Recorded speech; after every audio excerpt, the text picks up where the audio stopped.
Politique à présent, Philippe Vigier, l'homme sur lequel la droite et la centre parient pour les mener à la victoire les 6 et 13 décembre prochains, à l'occasion des élections régionales. Nicolas Sarkozy, qui a réuni son bureau politique hier, a tranché. Ce n'est pas Guillaume Pelletier des Républicains, mais l'UDI, Philippe Vigier, qui sera donc tête de liste en région Centre-Val de Loire. Bonsoir Florent, vous êtes à Orléans, où Philippe Vigier donne actuellement une conférence de presse.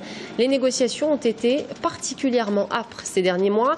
L'UDI et les Républicains se sont-ils mis d'accord, notamment sur la répartition des postes, où l'union est-elle encore trop fragile? Alors Républicains, UDI, main dans la main. Enfin, main dans la main.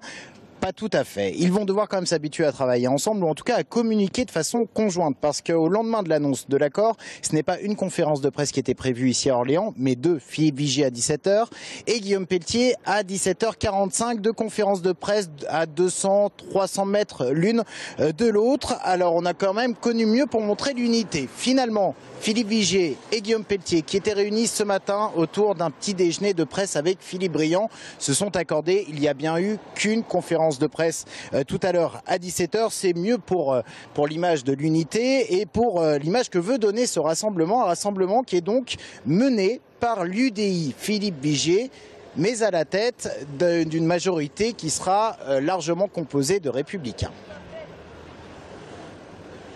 Demain, le patron de cette région, et je gouvernerai cette région. Vous savez, tous les élus qui vont être élus, qu'ils soient républicains, qu'ils soient démocrates, c'est-à-dire qu'ils appartiennent à l'UDI, qu'ils appartiennent au MoDem, eh bien, ils auront pris un engagement devant tous les habitants.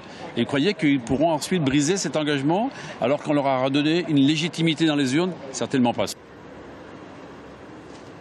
L'UDI, Philippe Vigier, qui était pressenti depuis longtemps pour mener cette liste. Pas de surprise, même si lors de négociations, on laisse toujours planer le doute. Des négociations directement gérées par Nicolas Sarkozy. Les instances nationales de l'UDI doivent valider l'accord d'ici 1 à 2 semaines. Jean-Christophe Lagarde l'a assuré. Et puis une question ce soir, quel rôle pour Guillaume Pelletier, pour l'ambitieux Guillaume Pelletier? Si la droite l'emporte, il sera premier vice-président et il sera également président du groupe politique de la majorité. On l'écoute. Il y a une tête de liste de la droite et du centre, c'est Philippe Vigier. Moi, je suis le leader régional des Républicains. J'ai une responsabilité immense, c'est de continuer à fédérer les Républicains, 15 000 adhérents, des centaines de maires et d'élus locaux, 22 parlementaires. Je continuerai à le faire avec la même énergie.